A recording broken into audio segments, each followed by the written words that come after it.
தேசிய ஊரக வேலைவாய்ப்பு திட்டத்திலிருந்து மகாத்மா காந்தி பெயரை நீக்கும் பாஜகவின் நடவடிக்கையை கண்டித்து நெல்லையில் சட்டமன்ற உறுப்பினர் ரூபி ஆர் மனோகரன் தலைமையில் காங்கிரஸ் கட்சியினர் கண்டன ஆர்ப்பாட்டத்தில் ஈடுபட்டனர்.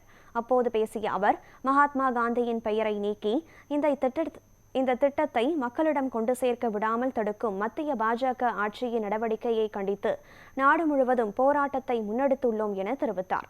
மத்திய பாஜக அரசிற்கு கண்டனத்தை தெரிவிக்கும் விதமாக இந்த ஆர்ப்பாட்டத்தை முன்னெடுத்துள்ளோம் என கூறிய ரூபி ஆர் மனோகரன், மகாத்மா காந்தி பெயரை நீக்கும் திட்டத்தை மத்திய அரசு கைவிட வேண்டும் என்றும், இல்லையெனில் தொடர்ச்சியாக அடுத்த கட்ட போராட்டங்களை முன்னெடுப்போம் என்றும் தெரிவித்தார். இந்த கண்டன ஆர்ப்பாட்டத்தில் கீழநத்தம் பஞ்சாயத்தை சேர்ந்த ஏராளமான மக்கள் மற்றும் காங்கிரஸ் கட்சியினர் கலந்து கொண்டு மகாத்மா காந்தி பெயரை நீக்கும் மத்திய அரசின் செயலுக்கு எதிர்ப்பு தெரிவிக்கும் விதமாக முழக்கங்களை எழுப்பினர். மகாத்மா காந்தி வேலைவாய்ப்பு உறுதி திட்டத்தை, அதாவது 100 நாள் வேலைவாய்ப்பு திட்டத்தை எப்படியாவது முடக்க வேண்டும் என்று மத்தியில் ஆளுகின்ற பாரதிய ஜனதா அரசு, மோடி அரசு கங்கணம் கட்டிக்கொண்டு பல மாதங்களாக அந்த தொகைகளை சிறிதாக வழங்குவதில்லை.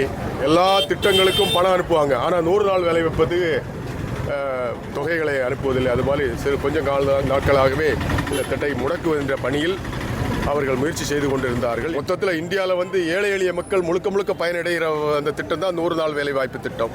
100 நாள் வேலைவாய்ப்பு திட்டத்தில் யார் வேலை செய்கிறது? சாதாரண கிராமத்தில் இருக்க அந்த ஏழை எளிய பெண்கள் தான் போகிறாங்க. காங்கிரஸ் ஆட்சி காலத்தில் மன்மோகன் சிங் கொண்டு வந்த காட்டும் சோனியா காந்தியுடைய பரிந்துரையின் பேரில் இந்த திட்டம் கொண்டு வரப்பட்டது. இந்த திட்டத்தை முடக்குகின்ற ஒரு முயற்சியிலே மத்தியில் ஆளுகின்ற பாரதிய ஜனதா அரசு முயற்சி கொண்டிருக்கிறது. இதை கண்டித்து நம்முடைய நாட்டில் உள்ள பல பகுதிகளில் எங்களுடைய காங்கிரஸ் இயக்கம், எங்களுடைய எதிர்க்கட்சித் தலைவர் ராகுல் காந்தி அவர்களின் ஆலோசனையின் பேரில் இந்த நிகழ்ச்சிகள் நடைபெற்று வருகிறது.